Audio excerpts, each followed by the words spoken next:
um, uh, worthwhile additional pieces to that conversation that she not necessarily would know. Sure.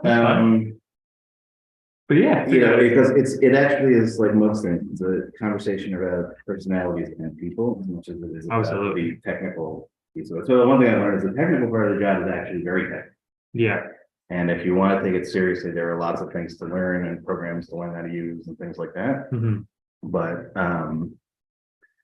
otherwise, a lot of it comes down to things that are not so easily taught and more easily learned from other people's kind of experience with it.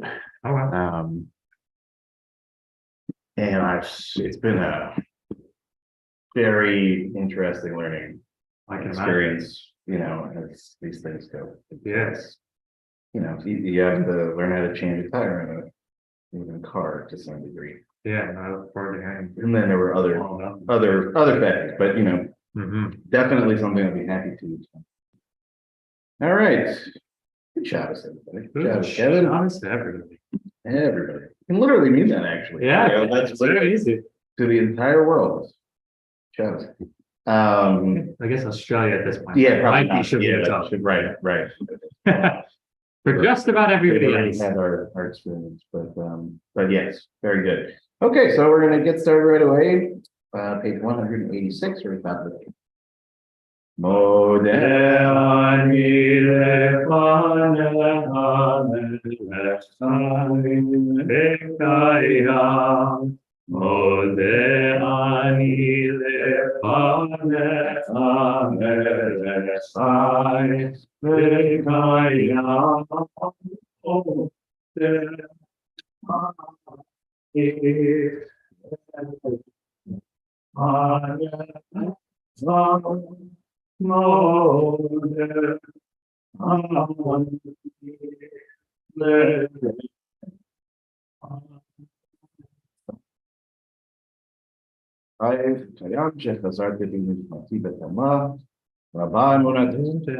Page 192, very top.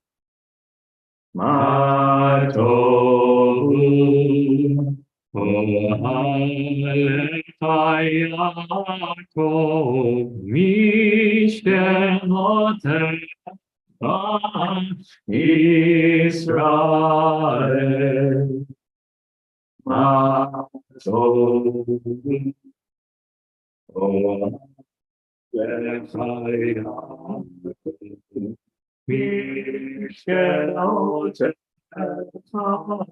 Israel. We're down to page 194. Baruch atah Adonai Eloheinu melech haolam. Asher yatzar et ha'adam b'chokhmah uvaravo nekavim chalulim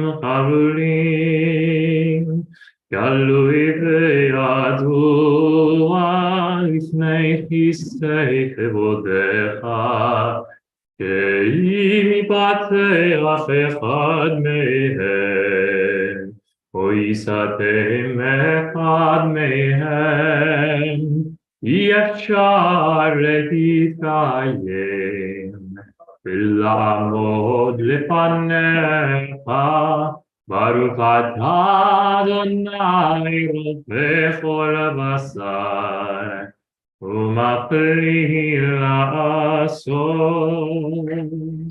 Page 196. Elohai, Elohai, Neshama,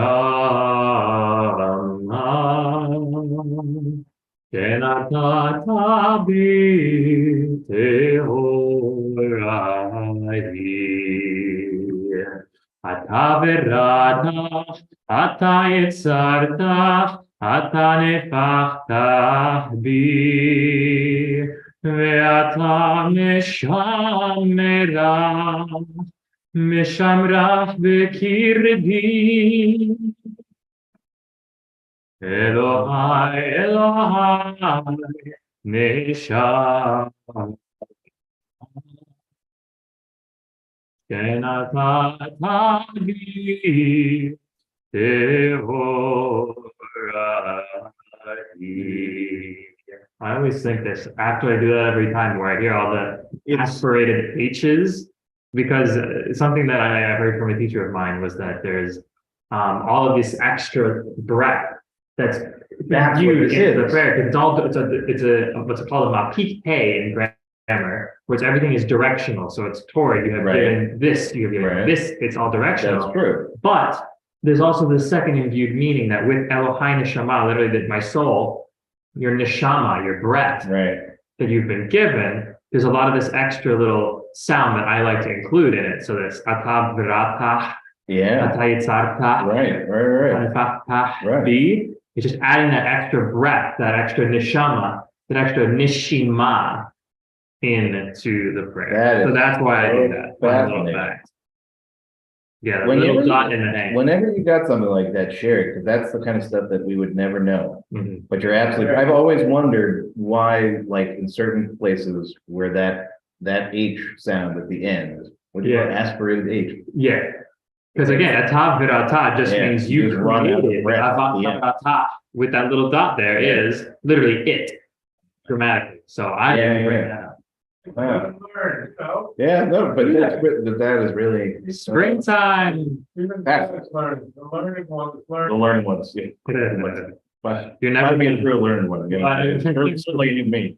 Yeah, I think certain masters of the crafts. What they asked at the very end, what did they say? They say, I think I'm finally learning something. Yeah, that's exactly right. Good sermon right there. Yeah, that's good.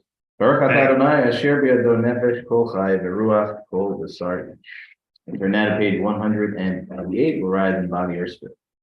Baruch atah Adonai Eloheinu melech haolam asher natan lasefi bina lafin ben yom uben laila. Baruch atah Adonai Eloheinu melech haolam pokeach divrim. Baruch atah Adonai Eloheinu melech haolam matir asurim. Baruch atah Adonai Eloheinu melech haolam zocher keburim. Baruch atah Adonai Eloheinu melech haolam rokah eretz ha'olamayim. Baruch atah Adonai Eloheinu melech haolam hamechir mitzadikav.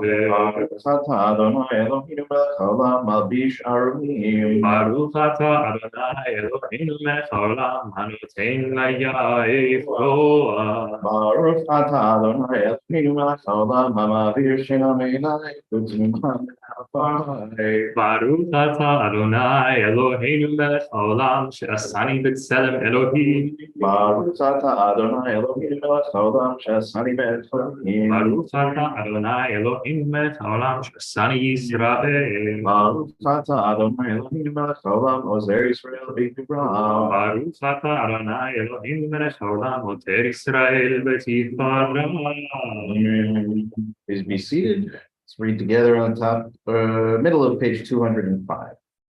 From the cowardice that shrinks from new truth, from the laziness that is content with half-truths, from the arrogance that thinks it knows all truth, O God of truth, deliver us. Blessed is Adonai, teacher of Torah to your people Israel. Baruch atah Adonai, hamelamed Torah le'amo Yisrael. We're now on page 206, very top of the page. Eilu devarim she'ein lahem shiur, she'adam okel piroteihem ba'olam hazeh, והקרן קיימת לו לעולם הבא, ואיכות אברהם וגמילות חסדים, והשלמת בית המדרש העברית והערבית, והכנסת אורחים וביקור כהנים, והכנסת כלה ויתמי תביעות תפילה, והשלום בין אדם לחברו,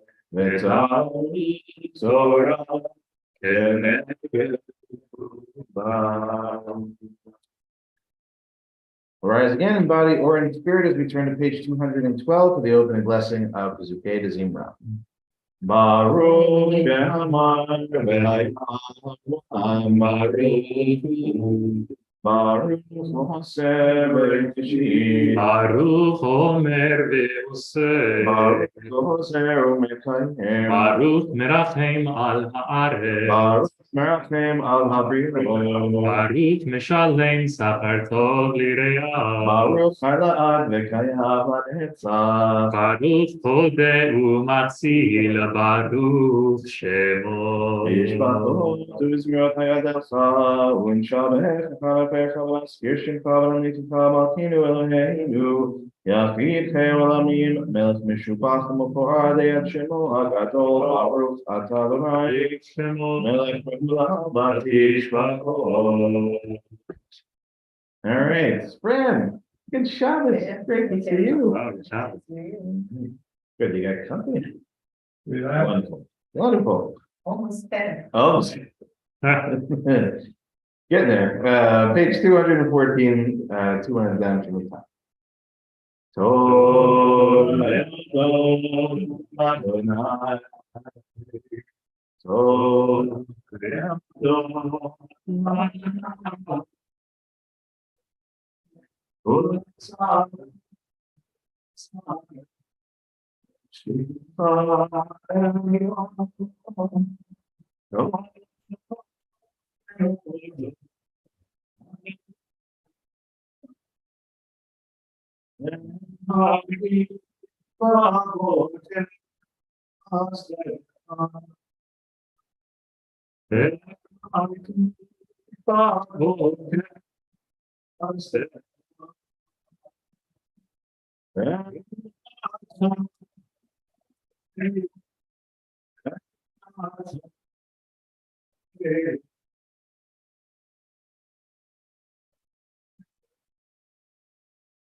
Ale Asur Valinadel, Ale Gayon Bechinor, Isimat Tanya Koale, Emase Adharane,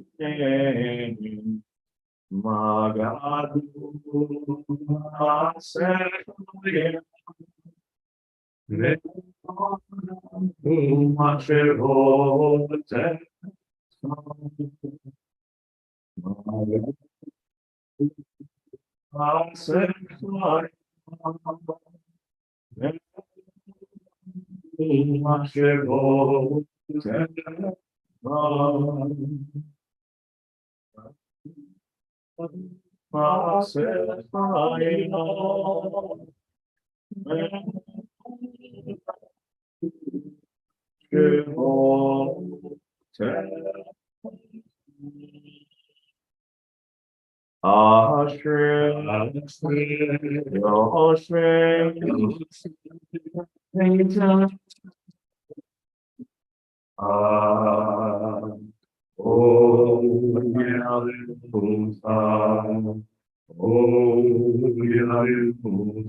Page 218.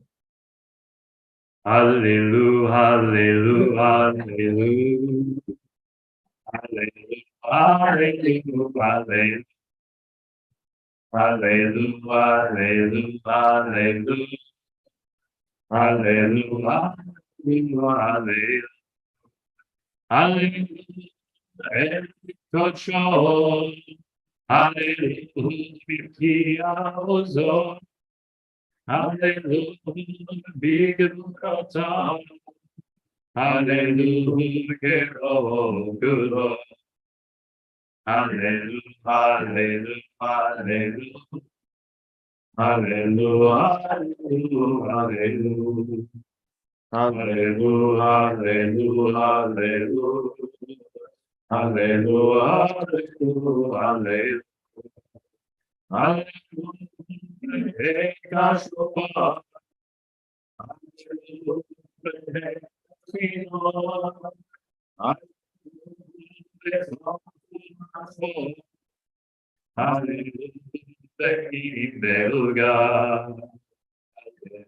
hallelujah, hallelujah, hallelujah, hallelujah, hallelujah, hallelujah, hallelujah, hallelujah. Tears way shama, tears way through shama.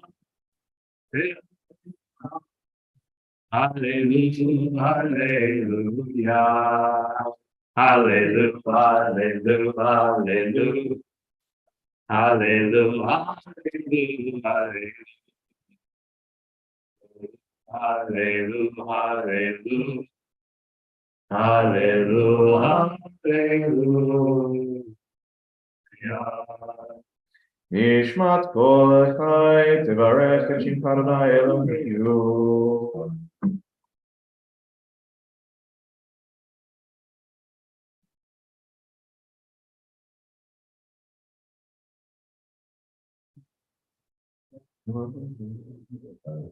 Now, page 220 at the very top. Ilukinu maleshir hakaya. Oshane rina kamol gala. Vensitote shabbat kenakaya. Vensitro tashem svepaya. Veidengo frusot que Israel shamai. Halo, speaking levutot lefa, Adonai Eloheinu, ve'eteinu.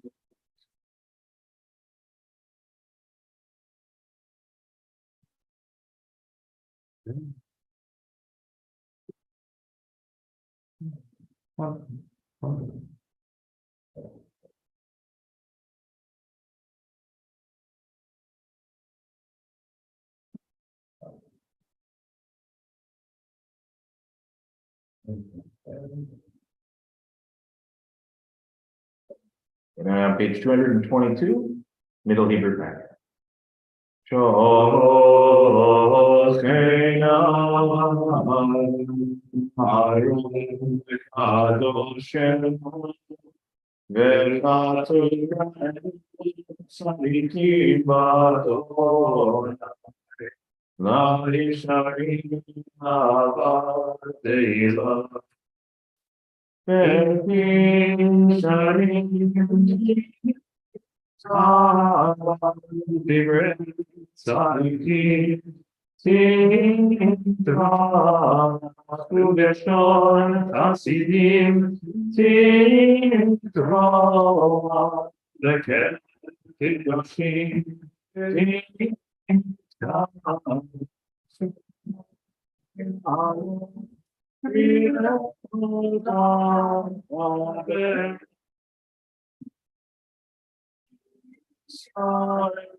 Yeah, bye bye, bye bye, bye bye. Yeah, bye bye, bye bye, bye bye. Bye, bye, bye, bye.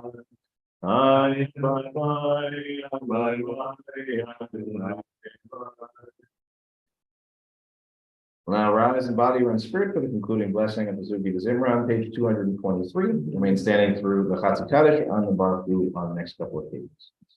Yishtabach Shiracha Baruch HaMelech HaGadol HaKadosh Hashem HaYitvaretz Yilecha Na'e Adonai Eloheinu Ve'Eloheinu Sinu V'Yivotenu Shinu Shmachal El V'Zimra Ha'ozunim Shalom Netzach Gedula U'Kura Tila V'Tiferet Kedusha U'Malchut Brachot V'Malchut V'Nadeh Baruch atah Adonai Hashem Eloheinu V'Tishpachimot El HaHodot HaNiflaot Habocher B'Shirei Zimra Melech El Ha'olamim Yitkadal v'yitkadash Sheminei Rabbah Yamad Yibrach Yirtei V'Yamich Machutei V'chaychono V'yamechono V'chayhei D'chol Beit Yisrael V'hagadol V'zman Karim V'yimeru Amen. Yesh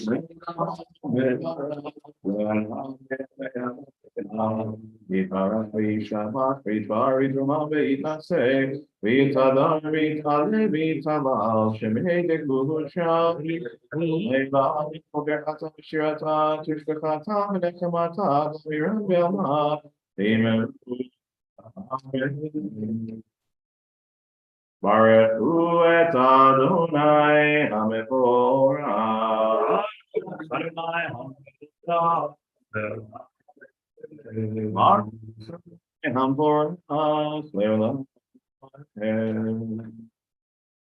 Please be seated. We're now on page 228. We'll begin by reading together in English at the bottom of the page and then Or Chadash in Hebrew, 3 lines above. Praised are you, Adonai, our God, sovereign of the universe, creator of light and darkness, who makes peace and fashions all things. In mercy, you illumine the world and those who live upon it. In your goodness, you daily renew creation. How numerous are your works, Adonai. In wisdom, you formed them all, filling the earth with your creatures. Be praised, Adonai, our God, for the excellent work of your hands. And for the lights you created, may they glorify you. Shine a new light upon Zion, that we all may swiftly merit its radiance. Praised are you, Adonai, creator of all heavenly lights. Oh, Chadash, Atziyotair. Oh, Chadash, Atziyotair. Venisken kulmanu, venisken kulmanu, meinavenu. Venisken kulmanu, venisken kulmanu, meinavenu. Yalai bim bimba, miralai bimba, miralai bimba, yana. Baruch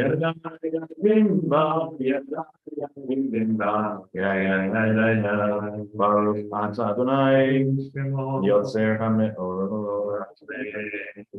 Now on page 230, we'll read together at the top of the page in English and then the Hebrew at the bottom. How deeply you have loved us, Adonai, our God, gracing us with surpassing compassion. On account of our forebears, whose trust led you to teach them the laws of life, be gracious to us, teaching us as well. O merciful one, have mercy on us by making us able to understand and discern, to heed, learn, and teach, and lovingly to observe, perform, and fulfill all that is in your Torah.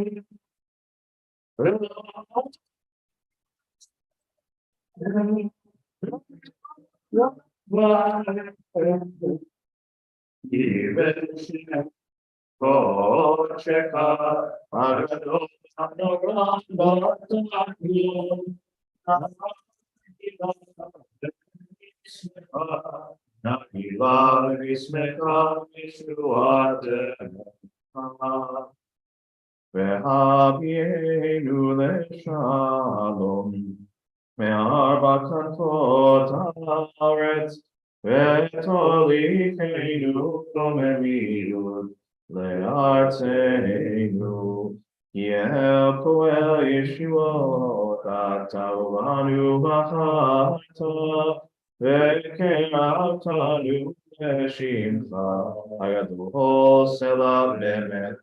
להודות לך ולחכך באהבה, ברוך אתה אדוני, המוכר בעמו ישראל, באהבה.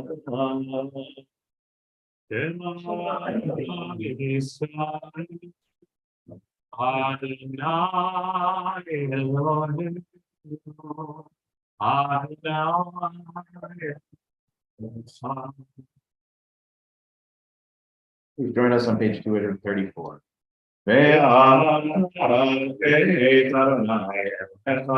בכל רעך ובכל נפשך ובכל מאודיך, והיו הדברים האלה אשר מופיעים אצלך היום על דבריך, ושיננתם לבניך ודיברתם בשבתך בביתך ובלכתך בדרך ושוכבך וקומך וקשרתם לאות על ידיך והיו את אותות בין עיניך וכתבתם על מזוזות ביתך ובשעריך.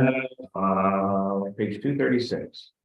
ויאמר אדוני אל משה לאמור, דבר אל ישראל ואמרת להם ועשו להם ציצית על כנפי בגדיהם לדורותם, ונתנו על ציצית על כנף בתחילת תכלת, והיה להם לציצית וריתם אותו, ושמרתם את כל מצוות אדוני ועשיתם אותם, ולא תטו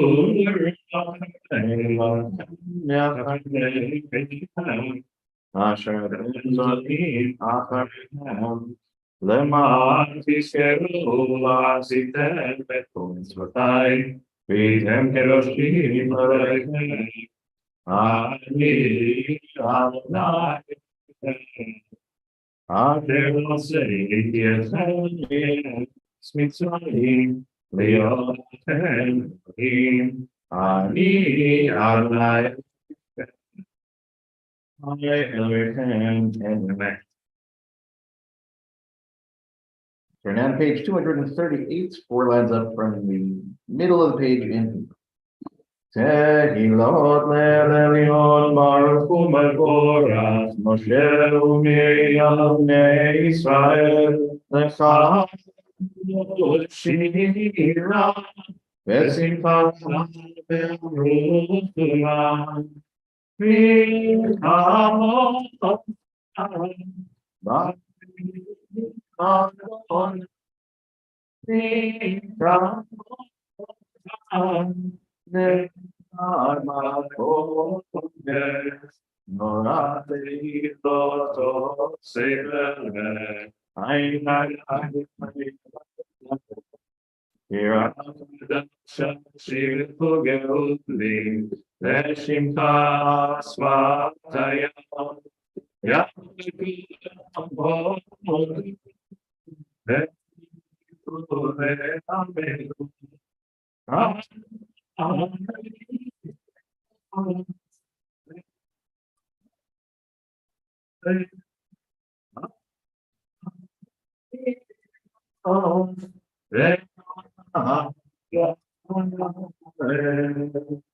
Soy Israel, uma vez Israel, o fedez que me Israel. Go Aleinu, Adas Israel. Kedosh Yisrael, Baruch Atah Adonai, Yisrael. We'll begin the Amidah together on page 242, and from that point continue silently. As always, please go at your own pace, and when you're finished, if you're still standing at the end, you may be seated. Adonai sepatai tahu bi'agi tehilatecha. Adonai open my lips, let my mouth declare your grace.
You're still doing your silent Amidah, please continue at your own pace. Those that are finished will rise again in body or in spirit for the repetition of the Amidah on page 324. Baruch atah Adonai Eloheinu, Elohe Avraham, Elohe Yitzchak, Elohe Yaakov, Elohe Sarah, Elohe Rivka, Elohe Rachel, Ha'el Hagadol Hagibor Ha'adonai, Elohe Victorim, וכל הכל בזוכר חסרות ואימהות ומביא כרובה לפני בניהם מן שמו ביחד מלך עוזר ומשיח ומגן ברוך אתה מגן החכם וזאת שרם אתה גיבור לכל וחי שימת הרם תנושיע מוריד אתה מכלכל חיים בחסד, מכהן עצים ברחמים רבים, סומך כופרים ורופא חולים, ומתיר אסורים, ומקרב חיים, ומצור משפני אהבה.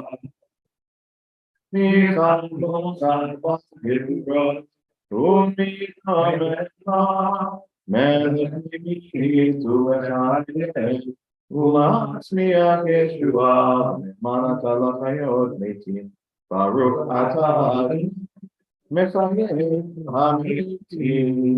Page 326.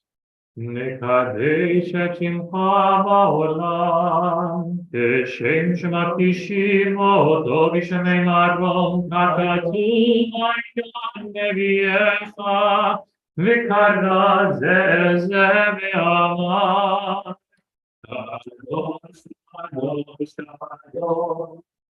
אדוני צבאות, מלוך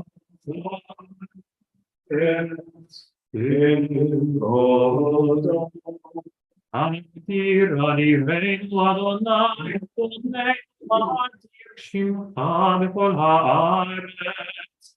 ברוך תבוא אדוני ממקומו, אחד אלוהינו, הוא אבינו מלכנו, מושיענו וישמיענו, ברחמיו לעיני כל חי.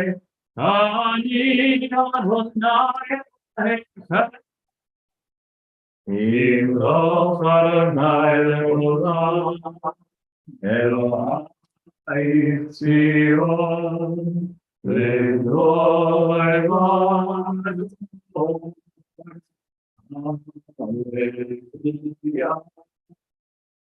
לדור ודור, לדור ודור, לדור ודור, לדור ודור,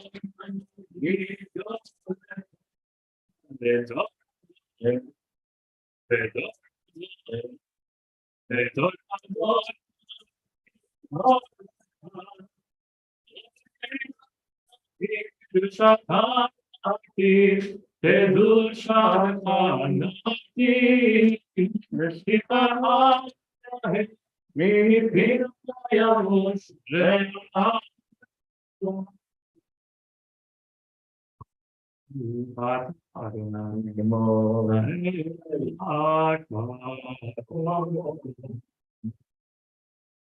Please be seated. We're now on page 329, very top of it.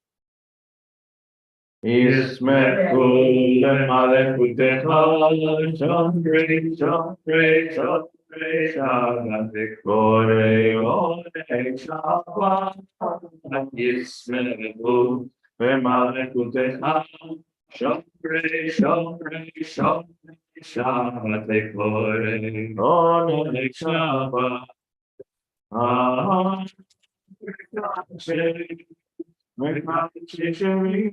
Shabbat, Ula, Yismeu, Veitameu, Shabbat, Yismeu, V'malechutecha, Shomrei, Shomrei, Shomrei, Shabbat, V'koreh, Onei Shabbat, Ve'ashmi'i, Ratzita bo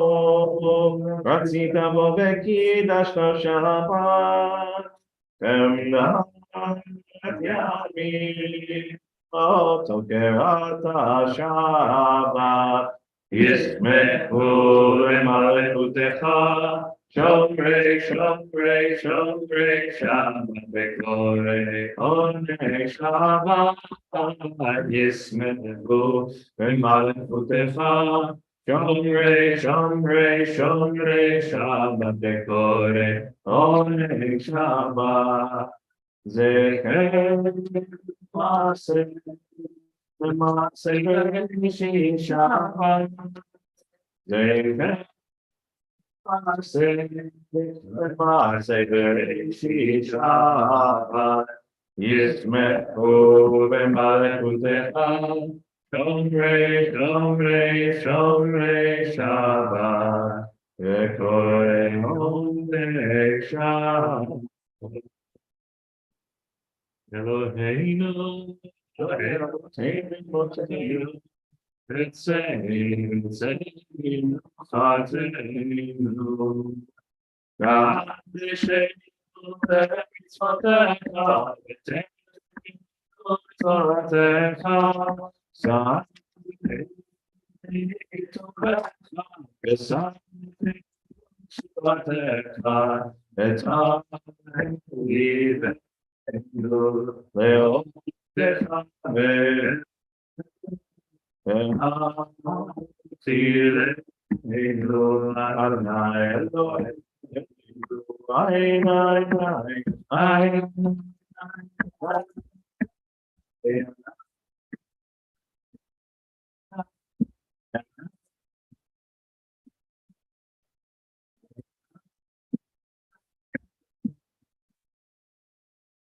Adas Israel Shabbat Israel Mekadesh Shemecha Baruch Atah Adonai Mekadesh HaShabbat. Okay, feel up with it? Yep. Okay. It's 3:30. Let me sit down. It was great. Okay, special treat. Ritzei Adonai Eloheinu Ve'amecha Yisrael U'tefilatam be'ahava Te'kabel U'tehi ratzon Tamid Avodat Israel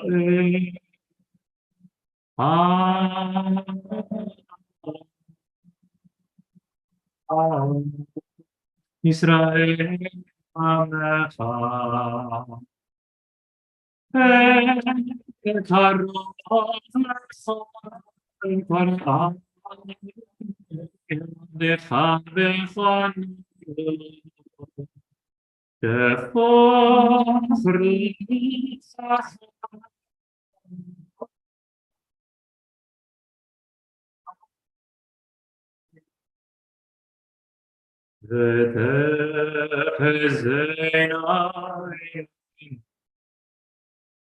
Beshuv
Let's see your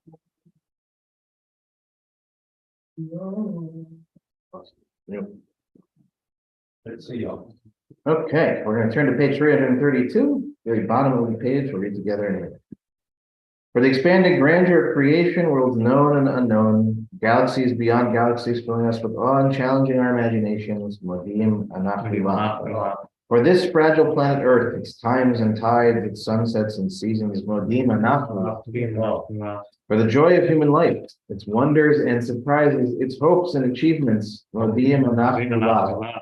For human community, our common past and future hope, our oneness transcending all separation, our capacity to work for peace and justice in the midst of hostility and oppression, Modim Anach. For high hopes and noble causes, for faith without fanaticism, for understanding of views not shared, Modim Anach. For all who have labored and suffered for a fair world, who have lived so that others might live in dignity and freedom, Modim Anach.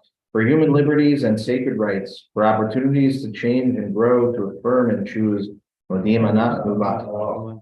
We pray that we may live not by our fears, but by our hopes, not by our words, but by our deeds.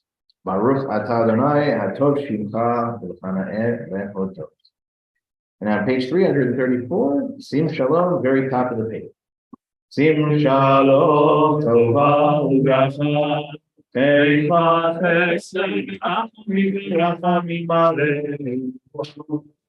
כל ישראל, ועל כל ישראל עמך, וטוב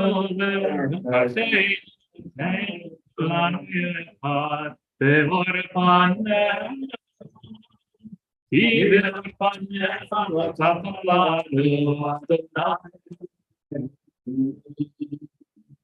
שים שלום, טובה וברכה, ועל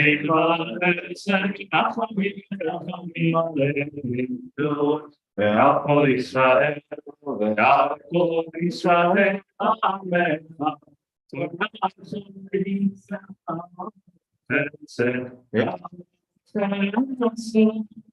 וצדקה ורחמים וחיים ושלום.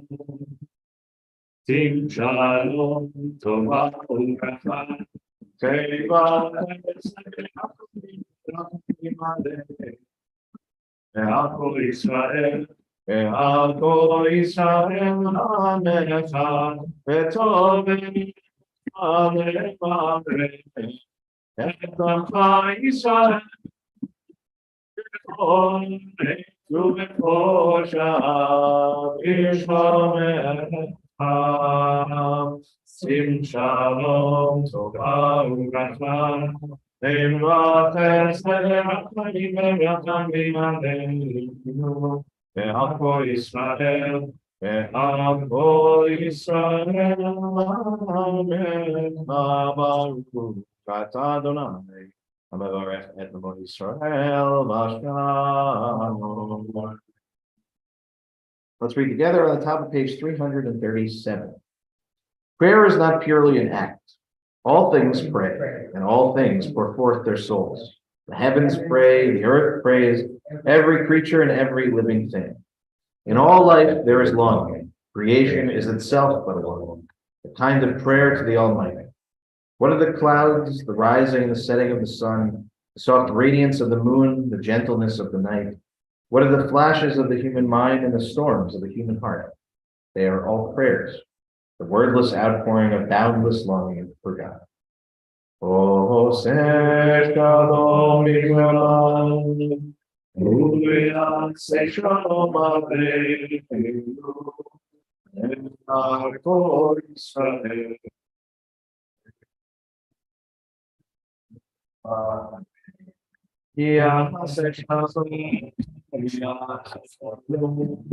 Shalom Aleinu, ועל כל ישראל, יעשה שלום, ויעשה שלום. Shalom Aleinu, ועל כל ישראל.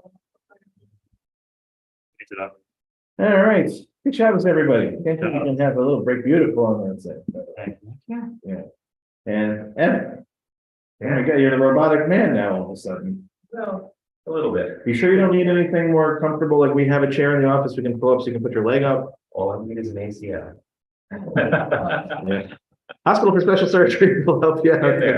Yes. I think that is if there's one of the many things we can be grateful for pro football is the advancements in repairing people's ACLs. Yes. If not for that sport in particular, probably would not have the kind of things that are now in existence. But anyway, I'm sorry for that, and I wish you a speedy shlema. So this morning, Parshat Shmini, we're back into our regular cycle of things. It's been so Pesach heavy that we sort of remind ourselves where we are. And this, of course, is a very famous parsha because it contains one of the sadder moments in the Torah, the deaths of Nadav and Avihu, of Aaron's children, which we will focus more of our attention in the Torah study later. And we also have a great description at the end of the parsha, not the only place in the Torah where this appears, but the most substantive sort of foundational statements around the laws of kashrut, in particular, the animals that we are really allowed to eat or not eat, and a certain amount of explanation as to why, but I want to focus my attention on that kashrut section primarily this morning. Just so everyone knows, we'll read from the Torah at the beginning of the Parsha, page 617 in the Women's Commentary, page 707 in the Plav Chumash. So again, 707 Plav Chumash, 617 Women's Commentary, chapter 9, verse 1 is the beginning of Parshat Shmini. We're going to focus more on the conversation around kashrut. So first, just a little bit of a reason why kashrut is on my mind right now.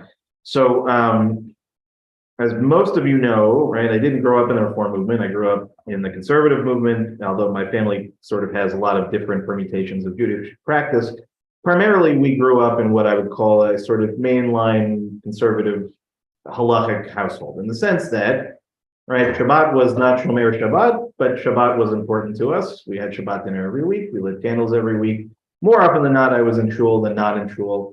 And we were a kosher household. And my parents' house, still kosher household, in what I would call, again, sort of mainline conservative practice of that period of time, 80s and 90s, which was basically not two dishwashers, not two ovens. In New York, those things are largely impossible, even if you wanted to do it.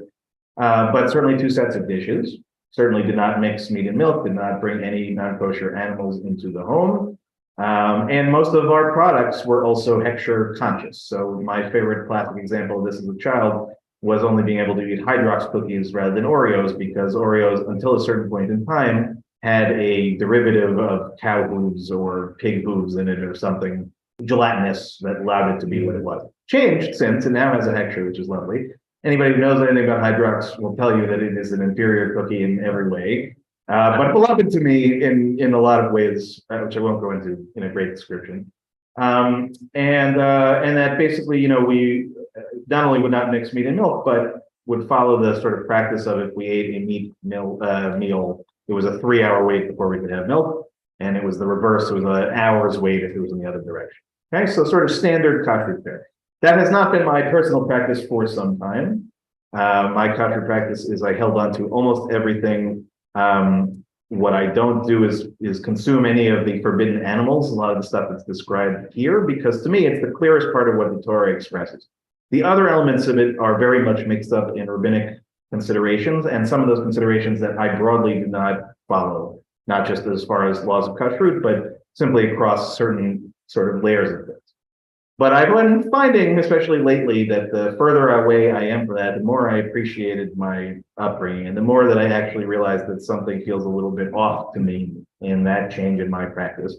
And this was compounded by the fact that over the last couple of weeks around Pesach, there's been an ongoing conversation within the rabbis' Facebook group that I'm a part of, about a few people talking about chametz and about how they feel about the sort of laws of chametz and Pesach, and how most of them have now sort of moved away from the stringencies of it. Doesn't mean they're going out and eating pizza. It just means that they're not going through their house with a toothbrush, cleaning out the edges of their cabinetry. They're not doing b'dikat chametz necessarily, and they're finding, as they're expressing it in a very true kind of way, that it's feeling more distant to them than something that brings them close. And so that question about sort of this idea of the things that are commanded or obligatory, that we within a movement that defines itself by the capacity to decide individually what we will follow and what we won't follow. What, if anything, is lost in that conversation? So as it happens, share it as if things are, our incredible Rabbi Emeritus, Rabbi Leon Morris, wrote a very thoughtful piece. I believe it's a more recent piece, although it's continuing, I think, on some ideas that he has expressed over the years, certainly that I've known him, about some of this question about what do we do as, on the one hand, right, a liberal progressive religion, one that champions personal autonomy and the individual's capacity to decide, versus some of the more obligatory parts of our tradition and our religious practice. So I really would suggest that everybody read this in its entirety. It doesn't mean everybody will agree with it necessarily, but in typical Leon fashion, it's incredibly well written, incredibly well researched, and I think a very thoughtful at least engagement on this bigger question about the relationship between the sort of freedom of our chosen manifestation of Judaism and some of the things that are lost in that freedom that perhaps need a little bit of balancing out. And all of this, again, relating to the conversation on kashrut. So I'm just going to read you a few sort of choice sections. It's not a short piece, as you can imagine, but some things just to sort of let us think a little bit more about and then talk about a little bit more into our study. So the name of this is In Defense of Surrender in Liberal Jewish Life. Okay, in defense of surrender in liberal Jewish life. So he begins, while we liberal Jews may remain unable and rightfully unwilling to submit to the claims of classic or traditional religious authority, I believe we must nonetheless embrace notions of obligation and duty and hold them dear alongside the much more frequently touted value of personal choice. The time has come to use our freedom to choose to feel commanded. A helpful illustration of my argument emerges from distinctions between the word surrender and the word submission made by psychoanalyst Emmanuel Gent in an imaginative and influential article he published more than 30 years ago. Gent defines surrender as a, quote, quality of liberation and expansion of the self as a corollary to letting down of defensive barriers. Rather than abandoning or rejecting the self, surrender's, quote, ultimate direction is the discovery of one's identity, one's sense of self, one's sense of wholeness, even one's sense of unity with other living beings. Gent, Leon continues, defines submission in sharp contrast to the notion of surrender. Submission allows a person to be controlled by another's power, while one's own distinct sense of identity is weakened. While surrender is a powerful embrace of self, submission is self-negating. It is easy to confuse surrender with submission. In fact, Gent defines masochism as distorting the human desire for surrender by finding it in submission. Quote, the ever-available look-alike to surrender. What we really desire is to be able to surrender our lives to a larger force, not to be controlled by someone else. And again, I'm excerpting from a lot of this, so we're bouncing around. He continues on, viewing the most meaningful parts of our lives as those for which we feel a strong sense of obligation can make us rethink the role of choice in religious life. And yet, choice and personal autonomy are inescapable parts of our lives. As Paul Mendes-Flohr put it 3 decades ago in his book, Divided Passions, Jewish Intellectuals and the Experience of Modernity, he writes, we thus face a profound impasse. Modern individualism seems to be producing a way of life that is neither individually nor socially viable. Yet a return to traditional forms would be to return to intolerable religious determinism and oppression. The question then is whether the old civic and biblical traditions have the capacity to reformulate themselves while simultaneously remaining faithful to their own deepest insights. Leon continues, we cannot and are not willing to put the genie back in the bottle. Neither are we prepared to become fundamentalists. Nonetheless, we need to experience obligation, calling, and duty in more pronounced ways. In a postmodern embrace of surrender, what exactly would we liberal Jews be surrendering? In Gent's psychoanalytic terminology, we would be, quote, letting down our defensive barriers. We would be letting go of the defenses that make religious life bourgeoisie and formulaic. And we would be building communities in which we encourage and support one another as we turn mitzvot from laws into commandments. We would be helping one another to grow in Jewish deeds. We would be taking down the barriers that the precious gifts of reason and intellect have left in their wake. We would be opening ourselves to move beyond the critique modernity provides by lifting up a hermeneutic embrace to be held alongside our hermeneutic of suspicion. By making such a choice, says Rabbi Morris, we would also be surrendering our time. Placing our lives within the rhythm of the Jewish calendar would mean that Shabbat and holidays are central in our lives. Time is indeed our most precious commodity. Each holiday carries with it concepts that are at the core of what it means to be a Jew. The family and the community come together to engage in a performative embrace of those ideas. We would also be surrendering the illusion of an isolated human individualism, allowing our relationships with others and with the other, capital O, to become more central. The basis of these relationships is expressed through shared commitment and practice in a community that prays each day, that eats its meals in the sukkah and invites others to do so, that takes the study of Torah seriously, that is present in times of sickness and in the shadow of death to provide help and support, no matter how inconvenient it might be. This vision of a vibrant, robust, liberal religious life may enjoin us to stop confusing surrender with submission and acceptance with obedience. Though fear of submission to God or to religious authorities is well-founded, We mustn't deprive ourselves of shaping religious ways of life that enable us to, quote, accept with our whole being in joyous spirit. So, as I said, this is not really a conversation about kashrut specifically. It's a much broader conversation, and it's a much longer article with a whole lot more to say. But I think it is part of the same thread, right? The sort of question of what happens when we abandon things like kashrut, like the sort of more traditional observances of Shabbat and holidays, like cleaning our houses with chametz. There are many, many reasons why a person, right, I'll put in the eye, right, reasons why I may choose to do these things or to not do these things. And my rational intellectual mind may go along with it or produce the ideas that propel that decision. But there is something, and I can't quite articulate it, but this article is the closest that I think I've come to sort of formulating what I think, having grown up in a different kind of environment, what feels missing in my life, right? How easy it is to have a reason not to do something. How easy it is to take what is generally the easier route and then to retroactively define it as a thoughtful decision, but in reality, because my life is more complicated. Right? That it has more steps, there are more restrictions, there are things I can't do. And I think that what he's trying to argue based upon Gent's sort of initial conversation around these words surrender and submission is to say that, you know, you get, as he points out, right, you can't put the genie back in the bottle. None of us are choosing most likely to go back to or to even embrace for the first time the kind of strict religious life that we are aware of, right? Some of us may have grown up with. That's not what we're looking for.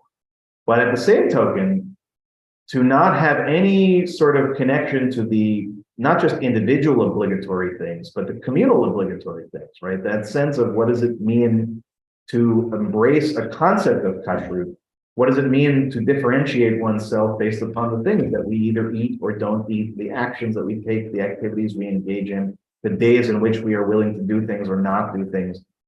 You know, all of these questions are related to each other. I think part of the challenge of a conversation, for example, around kashrut is that it's very easy to extract it from everything else.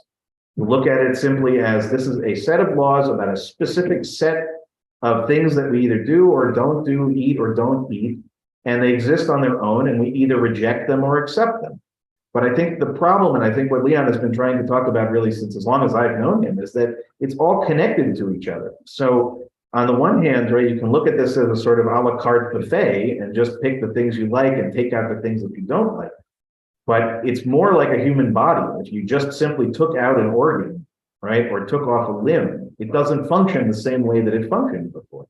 So the question is, and he's asking a question more than I think giving us an answer, although his life and the life that he and Dasi and the kids live is very much an embracing of this philosophy. Is to maintain, again, a sense of internal liberalism. In other words, the ability to make decisions on one's own or within a group structure as to what one thinks or doesn't think, but at the same time feeling connected to this other thing, this larger concept of Jewish practice, which involves a lot of this sort of surrendering, right? Of surrendering one's own desires and wants for the sake of an idea. And I think that is always going to be the challenge. It's not unique to Reform Judaism. It's a reality for a mindset in a postmodern world of what it means to be individually empowered to make your own decisions about every aspect of your life, and how in that environment one still remains connected to larger ideas, to larger communities, and to bodies of practice. So I don't think tomorrow I'm going to go back to my childhood expressions of kashrut. I just don't think that is a likely scenario for me. But I think I haven't really consciously thought about my eating in my life post kashrut, right? Post that experience in the same way ever. It's that whole experience of my childhood has not really reoccurred for me, and it certainly doesn't occur for my children. So I think for me, this is causing me to really take a lot of time, I think, to consider whether there are adjustments that I personally would like to make or adjustments to make within my family. Not things that I'm going to change or impose upon our congregation, right? Simply what I'm thinking about internally myself. So while it's very easy, like I said, if you've never been kosher, you've never observed the laws of kashrut, you think they're all insane or unhelpful or whatever it might be, it's not a sermon with the intention to change your mind about that issue. But I would just simply say that as we're studying this section, let's not extract it from everything else. Let's see it as part of a larger narrative. It's certainly in the book of Leviticus, but in the Torah itself, about considering that every act that we take, every thought that we have, every way in which we interact with the world is an opportunity for the creation of more holiness, a sort of parav approach, right, where there's no impact, or taking holiness out of the world. And sometimes, right, ritual, sometimes surrender to a practice that may otherwise seem like it makes no sense, can be one of the deeper spiritual experiences that we have. So with that, I wish everyone a Shabbat Shalom. We'll talk more in Torah study. I really, again, would suggest if you have the time, read this article. If you have trouble finding it, you'll let me know again. You know what? I saw it through some roundabout thing. I will try to find it and send it out. It's called In Defense of Surrender in Liberal Jewish Life, written by, again, our Rabbi Emeritus, Rabbi Ian Moss.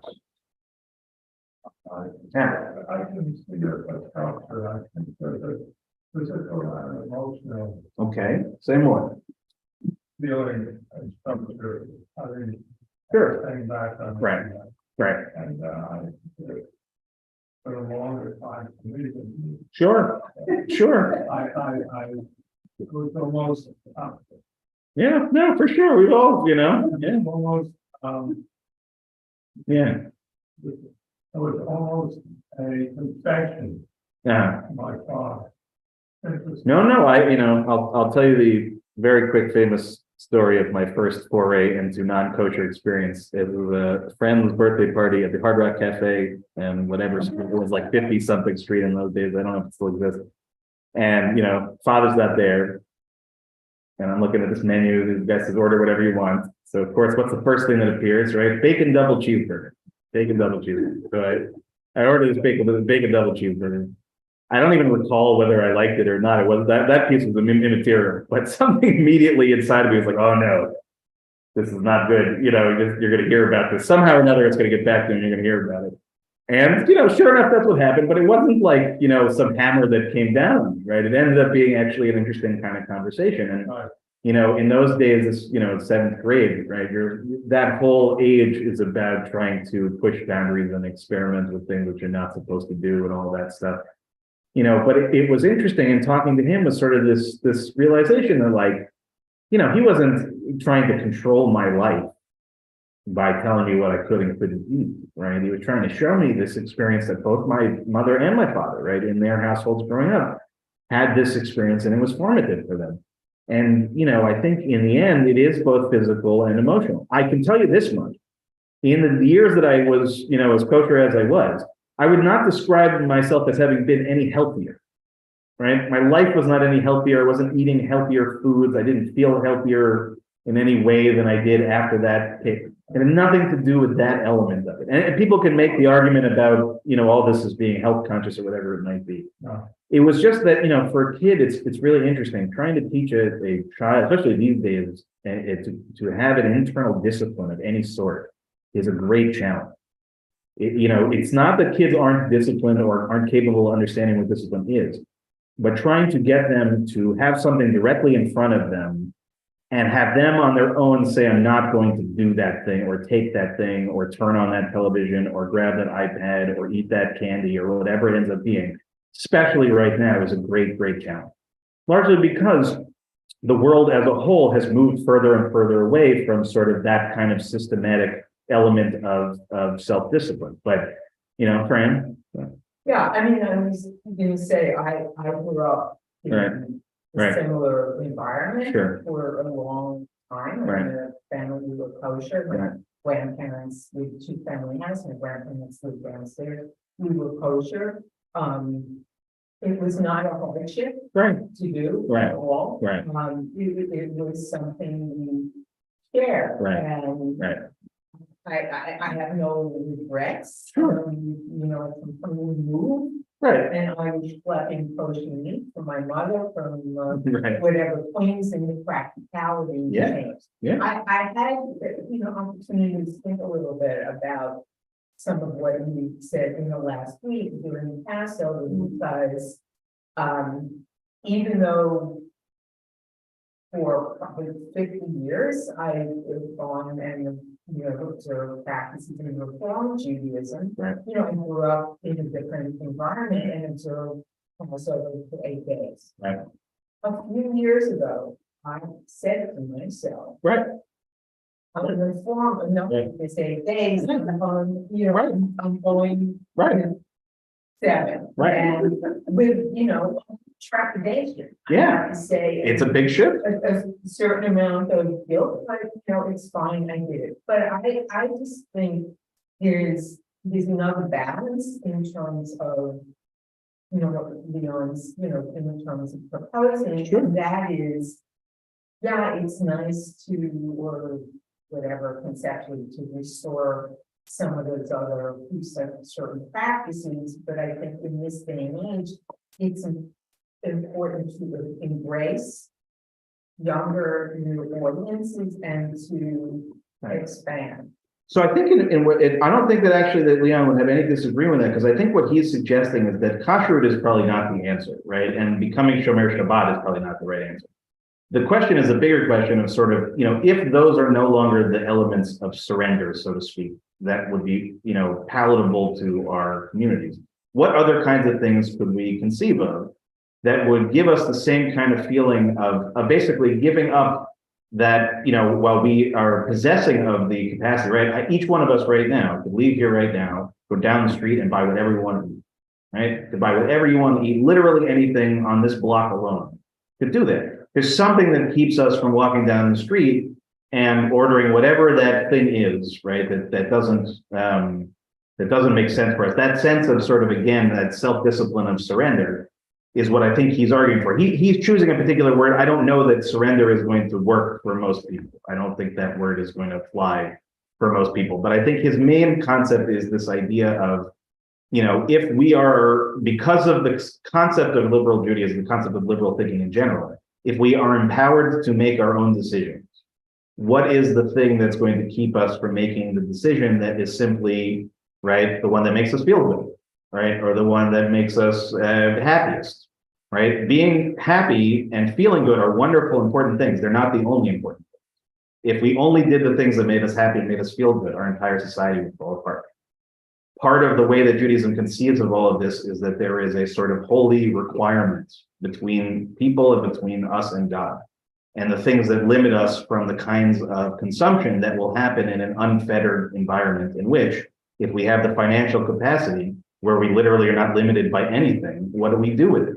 And I think this idea within a religious context, one of the things that's lost in that liberalism is some of the advantage of a certain amount of, again, in his case, he defines it as surrender, right? Of giving up of that part of the self that says, I want, and saying no. And that's like, so for just as one last example, right? For you and Howard, growing up when you were growing up, different ages, right? But growing up when you grew up, you didn't have, right, television right in front of your face. You didn't have a phone in your face. You didn't have giant billboards with a Big Mac as you're walking down the block, right? That confrontation, especially for kids today, is as in your face and ever present as you will ever find. So like when I was a kid, when I saw, for example, the commercial for the pepperoni pizza at Pizza Hut, I will tell you, every part of my instinct, even though I had no concept of what pepperoni tasted like, this thing told me I needed to eat this, whatever this was. And that having to, as a 50-year-old, right, wanting that thing really badly, and then having to say to myself, can't have it. All right, that little interaction was formative for me, and it's something that I don't have as much. No, in those days there were not. That was even more frustrating. Yeah, but there are none. Yeah. It's up to the discipline. Part of it. Right. So, but I think at the same time, right, with plenty of us, especially the important to suggest that there isn't structure or discipline is not fair, right? It's not what I want to be very clear. It's not what I'm saying about the movement or anything else.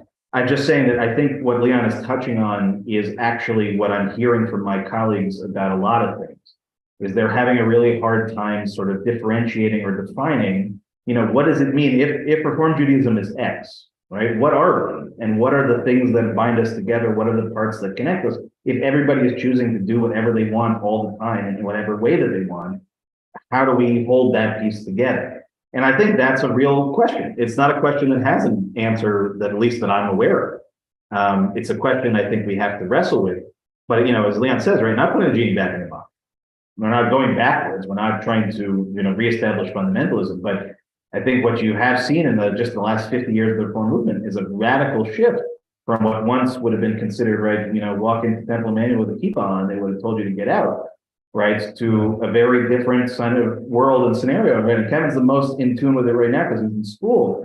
He and his classmates will be that next generation. There's enough of a distance now between me and this next cohort. We'll say that, they will start to determine most likely the direction that the movement goes in based upon how much of an embracing of tradition takes place.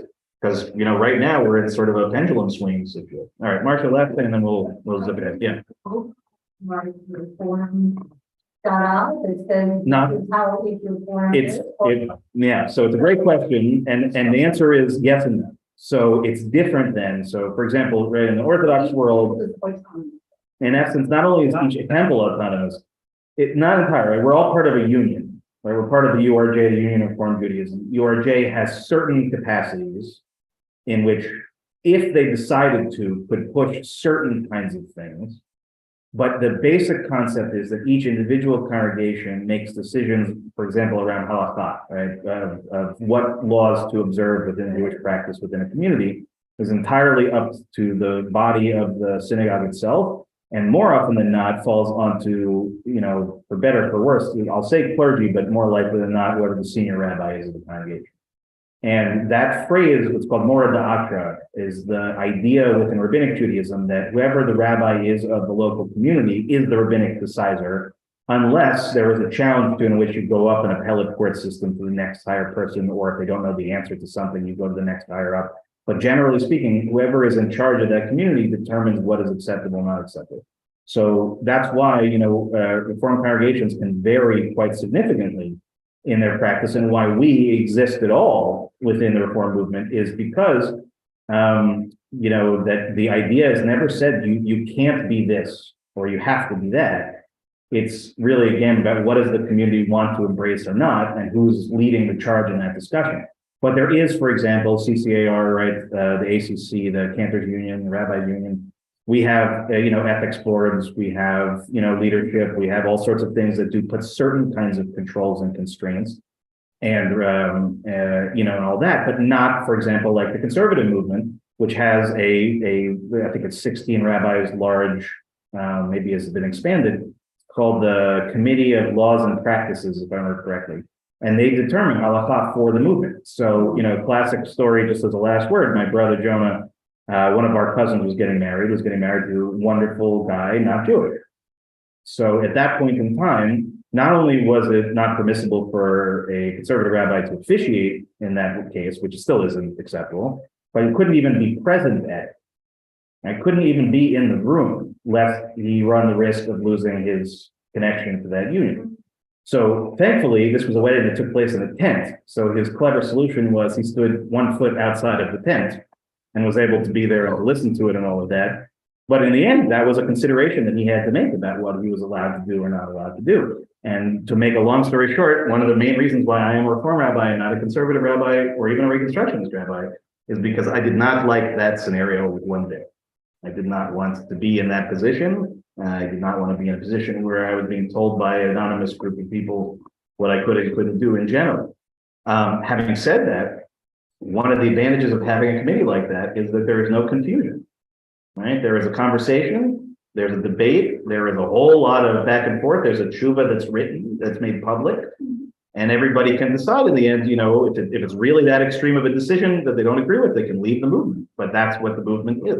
In our case, it's not so simple, right? So even around, matters of political ideas, right? Workman Hill situation last week.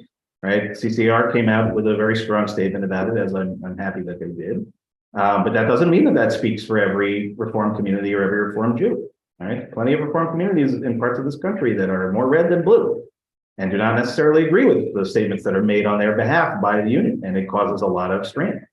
So it is a real challenge, and it's a challenge that I think is not a existential challenge, right? I'm not concerned about the future existence of the reform movement or anything of the sort, but I look at it more as a challenge that leads to an opportunity for discussion, for conversations just like this. And for things like, for us in our new shul, right? Conversations around what it is that our practices are and what things are acceptable. And, one of our earliest decisions was that there's not going to be non-kosher meat in the building. If there's going to be meat in the building, it's going to have a hechsher, and it's going to have to be under my supervision. Otherwise, it will be vegetarian or chicken. But that's not a simple discussion, believe it or not. Right? Not one that every congregation would make, but for us, that was it. I guess I also want to throw in that the reform movement has a set of responses that have essentially come out. I think there are 3 or 4 different iterations of it, starting from back in the late, I think it was 1800s, I want to say 1897. And then going forward, there are certain platforms that have come out that are essentially statements of what does a reform Jew, what does the reform movement say and believe as a collective. And those have definitely changed. I think the most recent iteration was like 19. Yeah, They had enough, but they had like a weird in-between thing. As a matter of fact, it happens to be, it's a good pitch from my Friday class. It's precisely what we're doing is going through each of the platforms from 1885 and on. But I'll point out one thing about those platforms. They are CCAR platforms. So they are statements by the Reform rabbis. They are not statements by the URJ or the precursor to the URJ, the OHC. So in those situations, usually those things are in accordance, but if you're ever curious, for sure, and they're all on the CCR's webpage, you can read them all in great detail. So even if you can't make it on Fridays at 9:15, certainly worth checking out. But they used to teach a class actually at school, and I think they got rid of it, which is a bummer. optional. It's like history of Reform Judaism class, because I realized at a certain point I was like, I don't think I know this history. My biggest thing, I did a little bit of Parika with Leon because I had this question of exploring my own Judaism. I grew up Reform, post their child, did like summer camp, youth group, they went to Israel on a trip. But then I realized I really didn't know much about any other version, any other stream of Judaism. So I went to Israel. I studied in yeshiva for 4 months in an Orthodox yeshiva. I went to Pardes, which is, where Leon is now for a year and a half. I explored a little bit of conservative Judaism, went to Ramah, did that. And through all that, all of those made very clear, logical sense on who they were, where they came from, and what their policies were. I had to take a lot of time, and I'm still figuring out what is Reform Judaism, because it is not as doctrinal. You don't have this one blanket statement that people understand and follow. It is much more individualized to the communities as opposed to one blanket statement. I think if you had, it's easy to understand if you had another level. So no, that's a big part. Comparative stuff is actually really helpful because I think, like what Kevin did is a rare occurrence for most people, right? It's really the exception. And it's part of my class on Fridays also has been when we've looked at the Siddur, the Reform Siddur, is to then have a traditional Siddur right alongside it. So we can see, right, what's missing, what's added, what's different, what's edited, what's translation is different. Because without those things, you're right, Howard. You don't have everything in life, right? You need a baseline for comparison. You need something to compare it to for it to work. So if you didn't live it, trying to understand it is very, Well,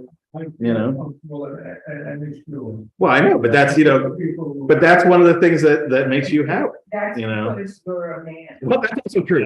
No, that's absolutely correct. 100%. Absolutely.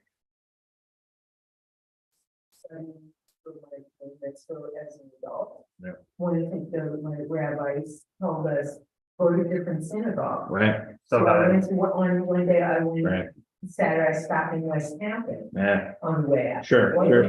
Right. Yeah. Right. Surprised, I'm sure. Yeah. I'm used to participate. Yeah. And that honestly is one of the more, let's say, it's a funny word to say, like egalitarian mechitzas, in the sense that, there is the other version of it, which is, wooden wall, like you're not seeing anything. Levels, balconies.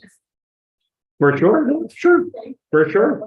No, I mean, this is even in our trip to Israel. I don't remember, Marsha, if you came with us when we went to the Italian synagogue in Jerusalem, but like realizing I'm having this wonderful time of sitting next to my dad.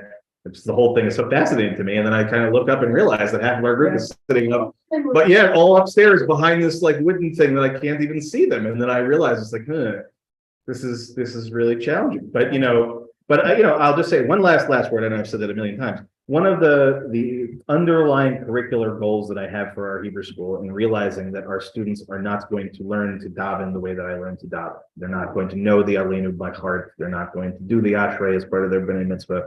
We don't have them for enough time for those to be reasonable, achievable goals, in addition to learning Torah and actually being able to read Hebrew. And thanks to Kevin, now learning how to actually lame, which is great. Right, those are the sort of priorities of things, but in the end, I want them also to have a certain, what I'd say is Jewish literacy, right? A certain kind of comfort and awareness, so that when they go traveling or when they go to college or if they go to a different shul, that they walk in and don't feel like aliens, right? That they can pick up a siddur and recognize it and have some conception of what it is and what it's about. And, obviously we also teach them, ethics and values and things like that, but that to me was important, so that at the very least, even though they're not going to ever feel quite as comfortable as you, Howard, walking to any shul, that they're not going to feel uncomfortable walking into a place either. No, but that's the one, and yeah, 100%, friend. You can walk in 100%. It's part of the familial background. Yeah, but that familial background is also something you can't take for granted either, because that familial background stuff is not in this generation. Well, it just doesn't exist in the same way, right? It's not the same thing, right? Even my kids, right? My lineage of my family, you all know very well, right? But their experience is radically different than what mine was, or what my niece's was like. And I final word this, give a plug. Yeah. Last night I saw Fiddler that my daughter was in. Oh, great. It's so fabulous. Yeah. And it really captures all Fiddler on the Roof. Yeah. Wait, at Friend Seminary. Yeah. Sold out, so it's not much.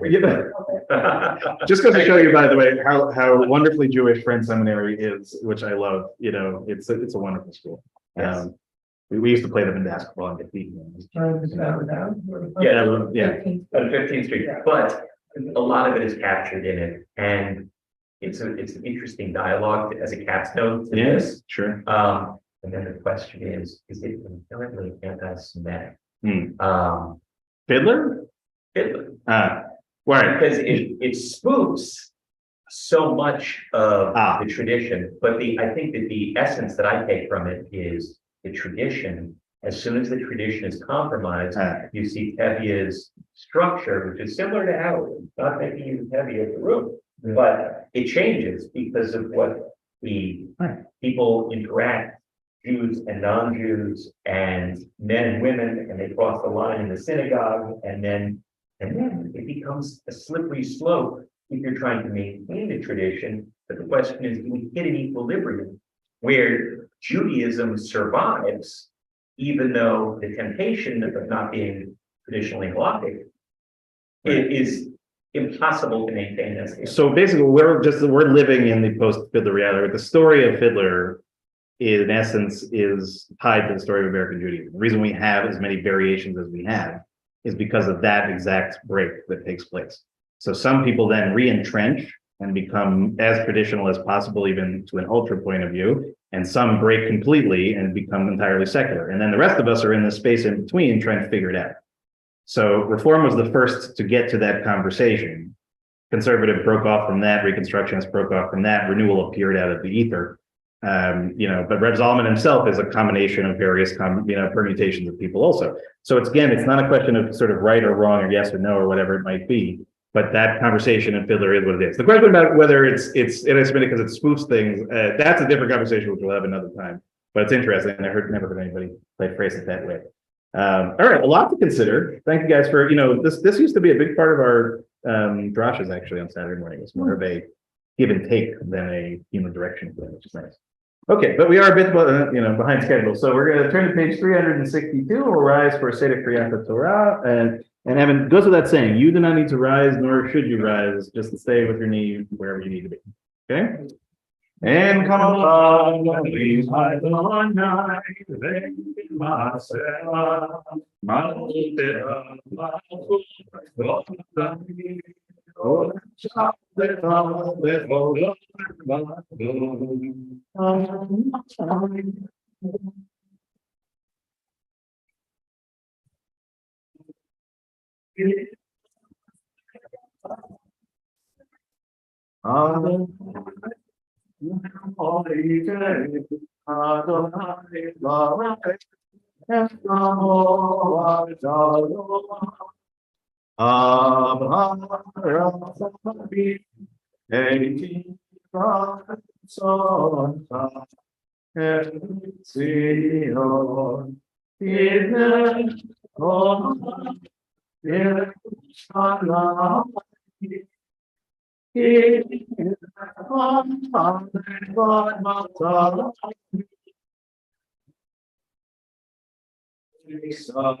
I don't know.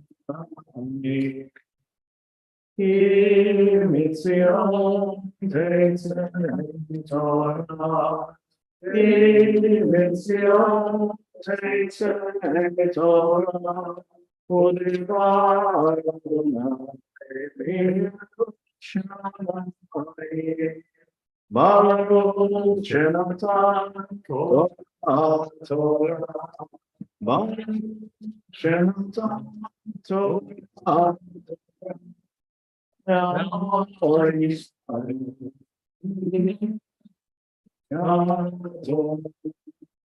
Shema Israel Adonai Eloheinu Adonai Echad.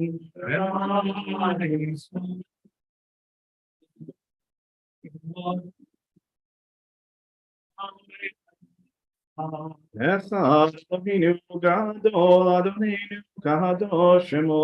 Echad Eloheinu Gadol Adonai Tioner Homima Shemo Yacham.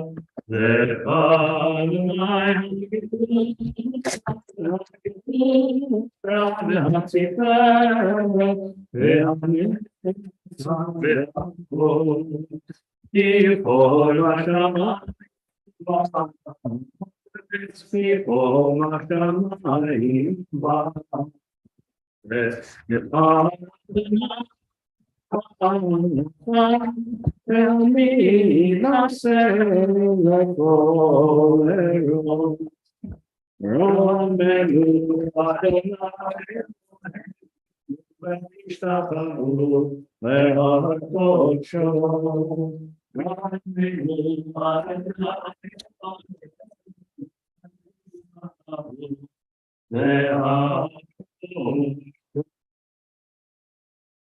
Fran, would you want to do the Leah this morning?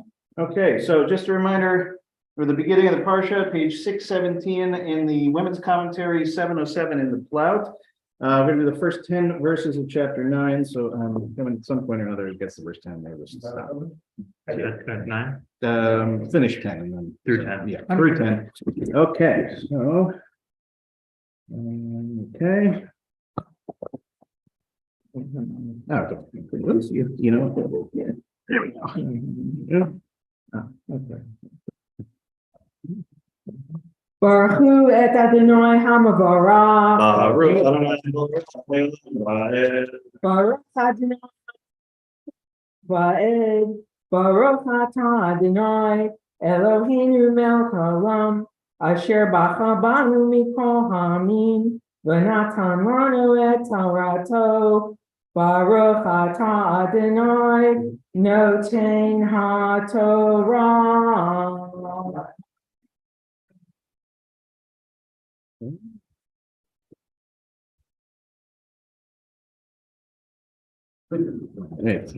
Amen.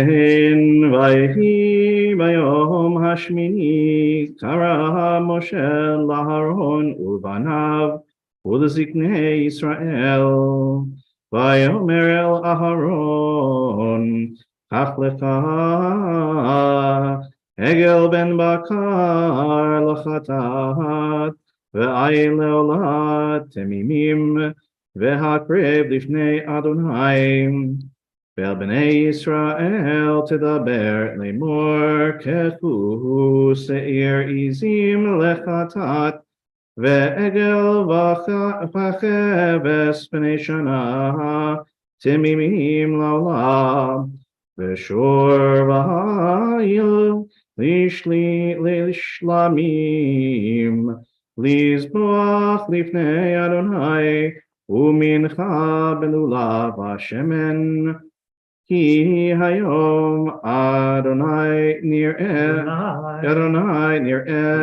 נראה עליכם, ויקחו את אשר ציווה משה אל פני אוהל מועד, ויקרבו כל העדה, ויעמדו לפני אדוני, ויאמר משה, זה הדבר אשר ציווה אדוני תעשו, וירא עליכם כבוד אדוני.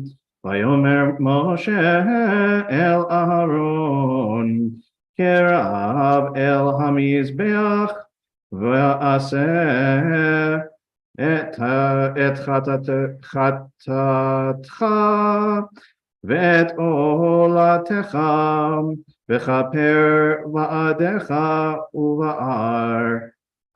ובעד העם, ועשה את קורבן העם, וכפר בעדם כאשר ציווה אדוני. ויקרב אהרון אל המזבח, וישחט את עגל החטאת אשר לו, ויקרבו בני אהרון את הדם אליו, ויטבול אצבעו בדם, ויתן על קרנות המזבח, ואת הדם יצק אל יסוד המזבח, ואת החלב, את הכליות, ואת היותרת מן הכבד, מן החטאת, הקטיר המזבח כאשר ציווה אדוני את משה.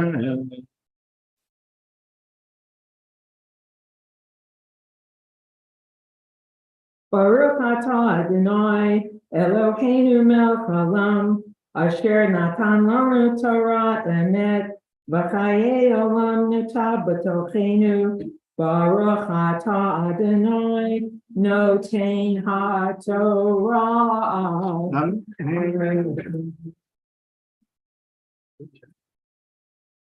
Okay, thank you very much. Take a moment now to offer our Mishaberach, our healing prayer on page 371. Mishaberach Avotenu ve'imotenu Avraham Yitzchak v'Yaakov Sarar Karakav le'varech et hacholim ha'elu. This morning we're thinking of Bentzi Tepper, Allison Luckman, Malka Bat Chaya Sura, Michael Klinghoffer, Amy and Warren Cass, Rivka Bat Rachel, Leah Bat Naomi, Gedalia Ben Sylvia, Lorraine Danis, David Dowling, Sylvia Devora, Bat Francis, Muriel Hirsch, Michelle Sawicki, Francis Kirschman, Shelley Newmark, Diane Axelrod, Gabriella Spicer, Barbara Kushner, David Kyle Klopman, Lorraine Davis, Devora Batsima, Rebecca Snyder, Jeffrey Miller, Shelley Lyman, Deborah Block-Kroll, Sylvia Orrin, Karen Layton, Debbie Bookbar, Carol Jobna, Lori Nisanoff, Rebecca Rubin, Deborah and John Fogarty, Kate Kessler, Hilda Mintz, John Mahoney, Kim Birnbaum, Moshe Ben Yosef, Moshe Jacobowitz, Ann Baker, David Ben Gabriel, and Dr. Samuel Moskowitz. In addition to those names that we just read, if anyone's with us, Dan Turkowitz and Nicole. I'm going to say Evan Haynes on their behalf. So, better. Mary Kay Roberts and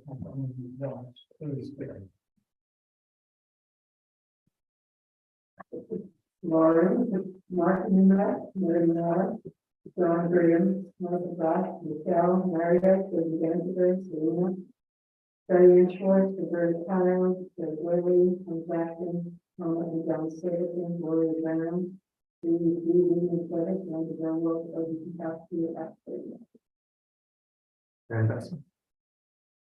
הקדוש ברוך הוא ימלא רחמים עליהם, להאכיל עמם ולרפאותם ולחזיקם, וישלח להם מהרה רפואה. רפואה שלמה מן השמיים, רפואת הנפש, רפואת הגוף. Ashtab Agalav Zman Karev and Omar Amen. May the one who blessed our ancestors Abraham, Isaac, and Jacob, Sarah, Rebecca, Rachel, and Leah, bless and heal those who are suffering. May the Holy Blessed One be filled with compassion, for their health to be restored, their strength to be revived. May God swiftly send them a complete renewal of body and spirit, and let us say together. Amen. El Narefana,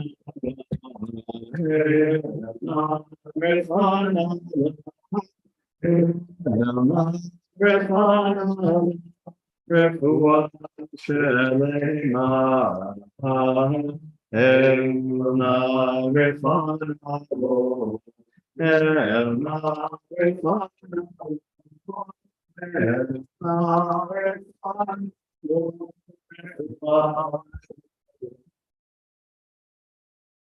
Rise in body or spirit as the Torah is lifted and dressed, page 307. Vezot HaTorah, Hashem Tzalmochem,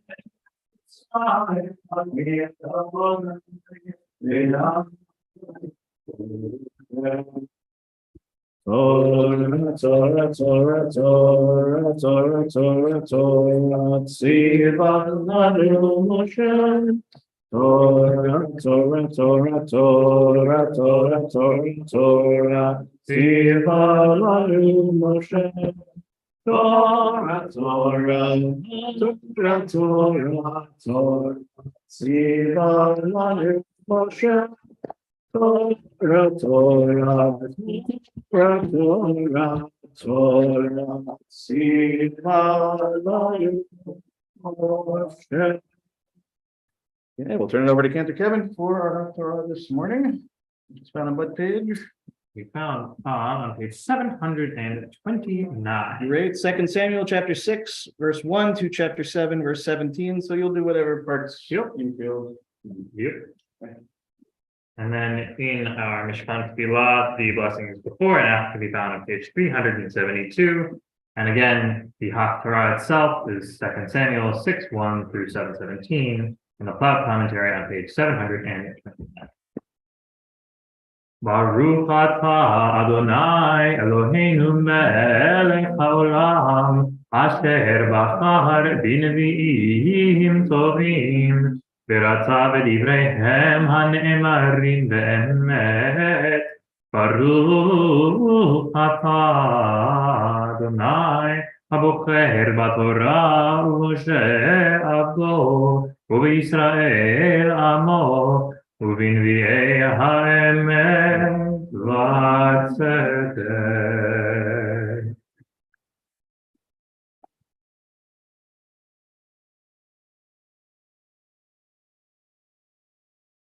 ויוסף עוד דוד את כל בחור בישראל 30,000. ויקום וילך דוד וכל העם אשר איתו מבעלי יהודה להעלות משם את ארון האלוהים אשר נקרא שם אדוני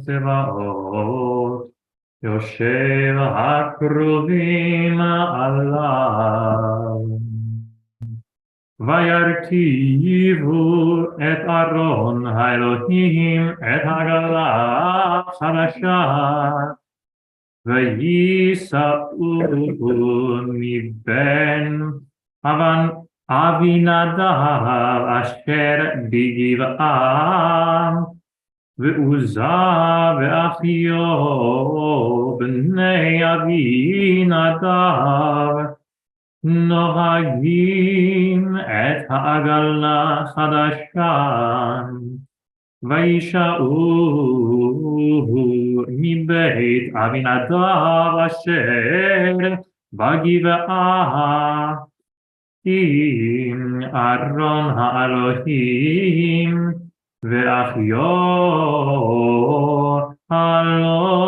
ההולך לפני הארון ודוד וכל בית ישראל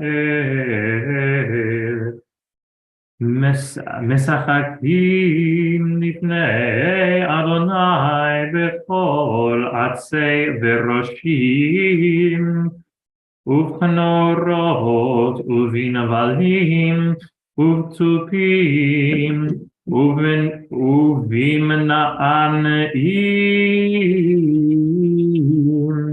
וצלצלים.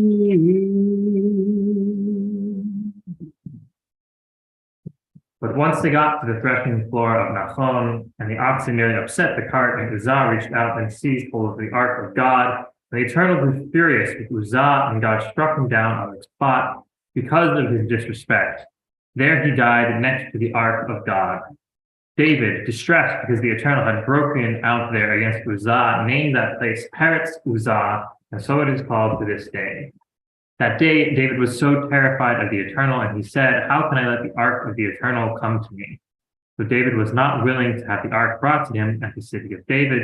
Instead, David diverted it to the house of Obed-Edom the Gittite. The ark of the Eternal remained at the house of Obed-Edom for 3 months, and during that time, the Eternal blessed Obed-Edom and all his family. When David was told that the Eternal had blessed Obed-Edom and his family because of the ark of God, David went and had the ark of God brought up from the house of Obed-Edom to the city of David with rejoicing. When the ark bearers had gone 6 steps, he sacrificed an ox and a fatling. David, dressed in a linen tunic, skipped before the Eternal with all his might. And so David and the whole house of Israel brought up the ark of the Eternal with shouting and blast of the shofar. Let's do from that. Perfect. Yeah. Come on. Yeah. All right. Yashkoch. Okay, concluding blessing for the Haftarah is on page 372 back in our prayer books. Baruch atah Adonai Eloheinu melech haolam, tzur kol haolamim, tzadik b'kol hadorot, ha'el ha'ne'eman, ha'omer v'oseh, ha'medaber v'mekayem, kechol devarav, emet v'tzedek, על התורה ועל העבודה ועל הנביאים ועל יום השבת הזה שנתת לנו אדוני אלוהינו לקדושה ולמנוחה לכבוד ולתפארת על הכל אדוני אלוהינו אנחנו מודים לך ומברכים אותך יתברך שמך בפי כל חי תמיד לעולם ועד ברוך אתה אדוני מתחדש Shine, shine.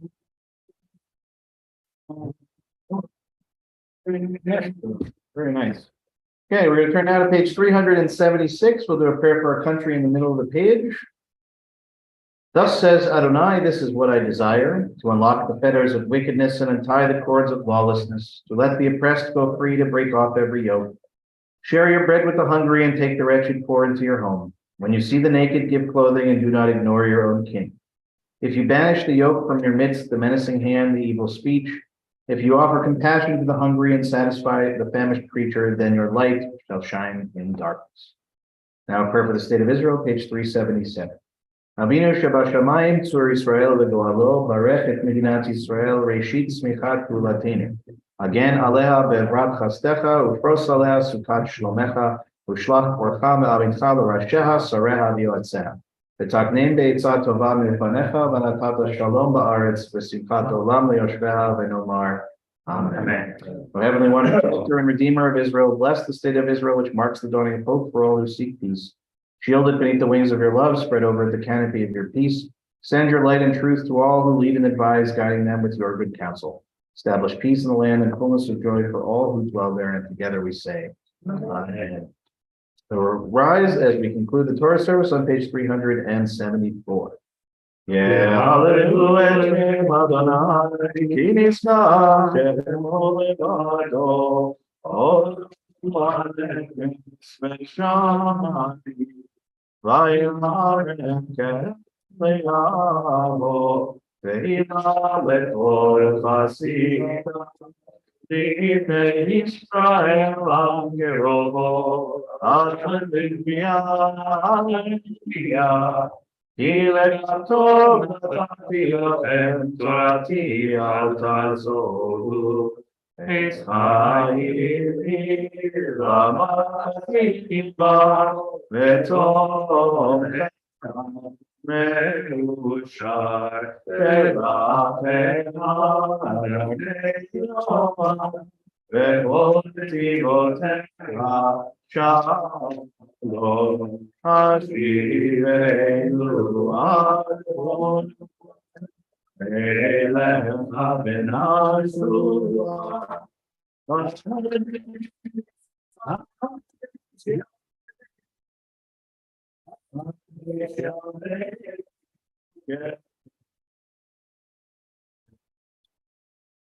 Remain standing as we turn to page 586 at the bottom of the page.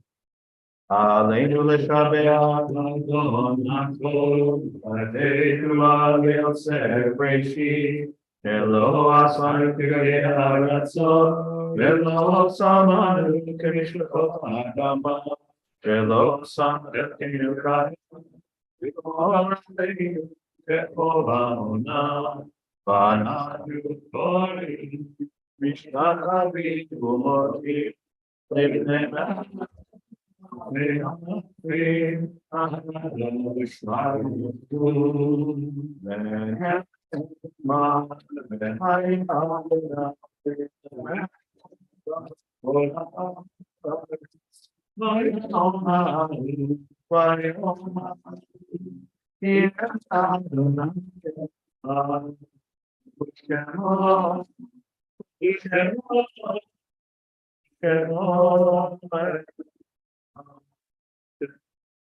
Invite those in mourning, those observing yard site to please remain standing. Everyone else may be seated.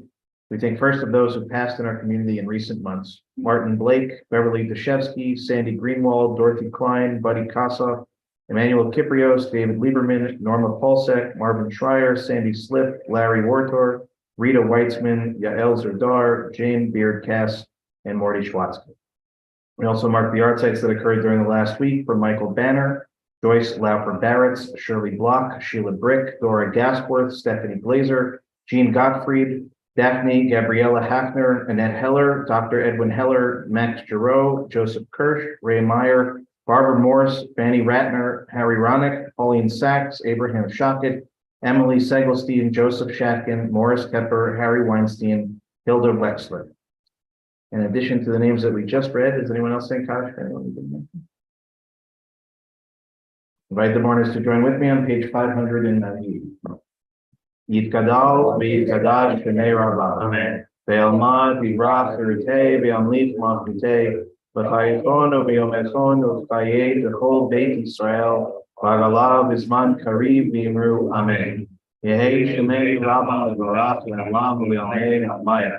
Yitbarach v'yishabach v'yitba'ar v'yitromam v'yitnaseh v'yithadar v'yithaleh v'yithalal shemei v'kudsha v'yithu. Leila min kol birkata v'shirata, Tush b'chata v'nechemata, V'amiran be'alma v'imru. Amen. Yehei shalama rabba min shemaya, V'chayim aleinu v'al kol Yisrael v'imru. Amen. V'oseh shalom b'mamav, Hu yaseh shalom aleinu v'al kol Yisrael v'imru. Amen. Zikronam libracha, may every one of their memories be for a blessing. Okay, please be seated. Again, we're running way behind time, so I apologize for that this morning. Really good conversation. So we kept rolling with it, but just most important announcements, which we'll focus on. One is to join us for Torah study on Zoom at 12 o'clock. The other is tonight at 6 o'clock at the UU at the Universalist Unitarian Congregation on the South Fork, located on the Bridgehampton Sag Harbor Turnpike. We are joining together for the Interfaith Iftar, breaking the fast with our friends from the Islamic Center of the Hamptons. And all are welcome to come. If you're coming, just please bring something to eat or to drink. Reminder again, one should be obvious, no pork. But the other, of course, is no alcohol. Don't bring anything alcoholic, obviously, for our Muslim brothers and sisters. That would be not acceptable. But really, all are welcome to join 6 o'clock. And it's a really wonderful thing that we've been able to do now for many years. And I was sick, unfortunately, last year and couldn't be there. So this is a really nice thing, and I hope everybody can join us. So we'll conclude our service in Kelohino, page 626, and then we'll do Kiddush. And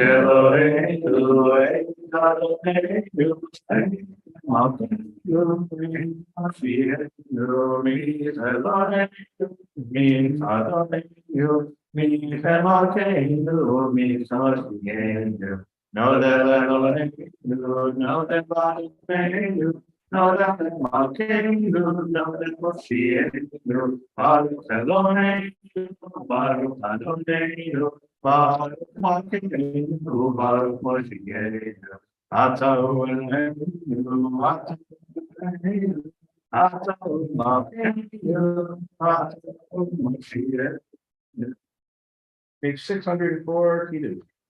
Shamru Israel. So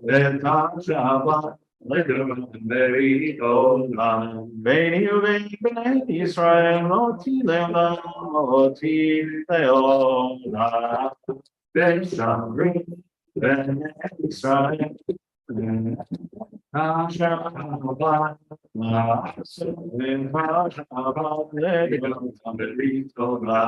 Kishesh Yamim Asadonai, Asadonai, Hashanai, Beta, Shamru, Ben Israel.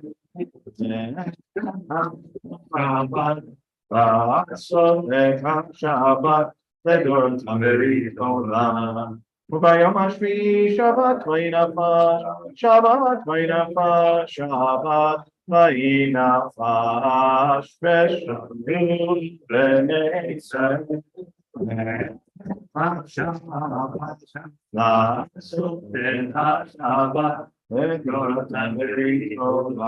Ken Baruch Adonai Yom HaShabbat Vayikachehu Safri Baruch Atah Adonai Eloheinu Melech Haolam Borei Eri Hadafen.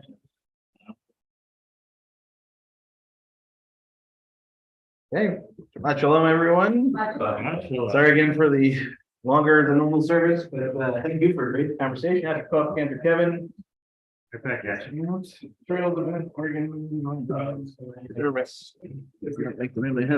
Linda, we'll see you soon. You know what? There should